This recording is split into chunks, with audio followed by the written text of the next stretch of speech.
ಅಮಿತ್ ಶಾ ಅವರು ಸಂಸತ್ತಿನಲ್ಲಿ ಮಾತಾಡಿರುವ ಮಾತುಗಳು ಏನಿದೆ ಅದು ಬಿ ಜೆ ಪಿ ಮತ್ತು ಆರ್ ಎಸ್ ಎಸ್ನ ಹಿಡನ್ ಅಜೆಂಡಾ.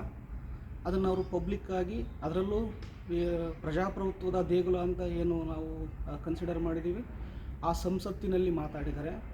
ಅಂಬೇಡ್ಕರ್ ಅವರ ಹೆಸರನ್ನು ಹೇಳೋದಕ್ಕೂ ಕೂಡ ಇವರು ಮುಜುಗರ ಪಡ್ತಿರುವಂತಹ ವ್ಯಕ್ತಿಗಳು.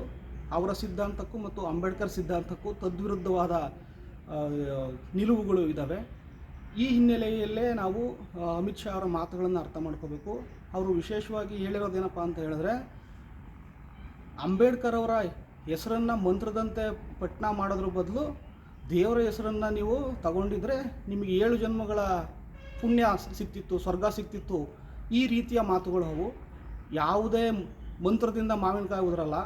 ಇದು ಸೈಂಟಿಫಿಕ್ಕಾಗಂತೂ ಪಕ್ಕಾ ಇದೆ. ಆದರೆ ಇವರು ಹೇಳ್ತಿರೋದೇನಪ್ಪ ಅಂತ ಹೇಳಿದ್ರೆ, ಯಾರು ಅಂಬೇಡ್ಕರ್ ಅವರ ಹೆಸರುಗಳನ್ನು ಹೇಳ್ತಿದ್ದಾರೆ ಅವರನ್ನು ದಿಕ್ಕು ತಪ್ಪಿಸುವ ಕೆಲಸವನ್ನು ಮಾಡ್ತಾ ಇದ್ದಾರೆ. ಅದರಲ್ಲೂ ವಿಶೇಷವಾಗಿ ತಳ ಸಮುದಾಯಗಳು, OBC, SC ST, ಮೈನಾರಿಟೀಸು ಮತ್ತು ಹೆಣ್ಣು ಮಕ್ಕಳು, ಇಷ್ಟು ಸಮುದಾಯಗಳಿಗೆ ಸಂವಿಧಾನ ಬಂದ ಮೇಲೆ ಅವರಿಗೆ ಆಸ್ತಿ ಆಗಲಿ, ರಾಜಕೀಯದಲ್ಲಾಗಲಿ ಅಥವಾ ಶೈಕ್ಷಣಿಕವಾಗಿ ಆಗಲಿ, ಉದ್ಯೋಗದಲ್ಲಾಗಲಿ ಅವಕಾಶ ಸಿಕ್ಕಿದೆ. ನೀವು ನಮ್ಮ ಭಾರತದ ಶತಮಾನಗಳ ಇತಿಹಾಸವನ್ನು ನೋಡಿದರೂ ಕೂಡ ಯಾವುದು ಆಸ್ತಿ, ಅಂತಸ್ತು, ಅಧಿಕಾರ ಮತ್ತು ಶಿಕ್ಷಣ ಇವುಗಳಿಂದ ವಂಚಿತ ಸಮುದಾಯಗಳಾಗಿದ್ವು. ಅಂಬೇಡ್ಕರ್ ಅವರು ಬರೆದ ಸಂವಿಧಾನದಿಂದಾಗಿ ಇವೆಲ್ಲವೂ ಇವರಿಗೆ ಸಿಗ್ತಾ ಇದ್ದಾವೆ.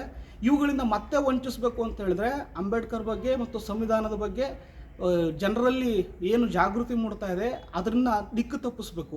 ಈ ದಿಕ್ಕು ತಪ್ಪಿಸಬೇಕು ಅನ್ನೋ ಉದ್ದೇಶದಿಂದನೇ ಅಮಿತ್ ಶಾ ಅವರು ಸಂಸತ್ತಿನಲ್ಲಿ ಈ ಹೇಳಿಕೆಯನ್ನು ಕೊಟ್ಟಿದ್ದಾರೆ. ಇದನ್ನು ನಮ್ಮ ತಳ ಸಮುದಾಯದ, ವಿಶೇಷವಾಗಿ OBC, SC ST ಮತ್ತು ಹೆಣ್ಣು ಮಕ್ಕಳು ಅರ್ಥ ಮಾಡ್ಕೋಬೇಕು.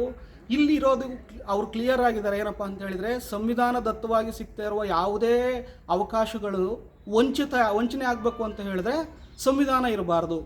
ಈ ಸಂವಿಧಾನದ ಬಗ್ಗೆ ನೀವು ಜಾಗೃತಿಯನ್ನು ಮೂಡಿಸ್ತಾ ಹೋದ್ರಿ ಅಂದರೆ, ಎಲ್ಲರೂ ಸಂವಿಧಾನವನ್ನು ತಿಳ್ಕೊಂಡ್ರು ಅಂತ ಹೇಳಿದ್ರೆ, ಆಗ ಮೊಟ್ಟ ಮೊದಲು ಬೀಳುವ ಏಟು ಎಲ್ಲಿಗೆ ಅಂತ ಹೇಳಿದ್ರೆ ಅದು ಸಂಘ ಪರಿವಾರಕ್ಕೆ ಮತ್ತು ಮನುಸ್ಮೃತಿಗೆ ಆಗಿರುತ್ತೆ. ಆ ಸಂಘ ಪರಿವಾರ ಮತ್ತು ಮನುಸ್ಮೃತಿಯನ್ನು ಯಥಾಸ್ಥಿತಿಯಲ್ಲಿಡಬೇಕು ಮತ್ತು ಅದನ್ನು ಜಾರಿಗೆ ಬರಬೇಕು ಅಂತ ಹೇಳಿದ್ರೆ ಸಂವಿಧಾನ ಇರಬಾರ್ದು. ಸಂವಿಧಾನಕ್ಕೆ ವಿರುದ್ಧವಾಗಿ ಇವರು ಏನು ಅಜೆಂಡಾವನ್ನು ಇಟ್ಕೊಂಡಿದ್ದಾರೆ ಅದನ್ನು ಸಂಸತ್ತಿನಲ್ಲಿ ಮಾತಾಡಿದ್ದಾರೆ. ಇದನ್ನು ನೀವು ದೇವರು ಮತ್ತು ಧರ್ಮ, ಜಾತಿ ಇವುಗಳ ಆಧಾರದಲ್ಲಿ ದೇಶವನ್ನು ವಿಭಜನೆ ಮಾಡ್ತಿರುವಂಥ ಈ ಏನು ಹಿಡನ್ ಅಜೆಂಡಾ ಇದೆ, ಇದನ್ನು ನಮ್ಮ ದೇಶದ ಜನ ಅರ್ಥ ಮಾಡ್ಕೋಬೇಕು. ಯಾಕೆ ಅಂತ ಹೇಳಿದ್ರೆ, ಅವರ ಹಿಡನ್ ಅಜೆಂಡಾದಲ್ಲಿ ಬಲಿಯಾಗ್ತಿರೋರು ಯಾರೂ ಕೂಡ ಮೇಲ್ಜಾತಿಯವರಲ್ಲ,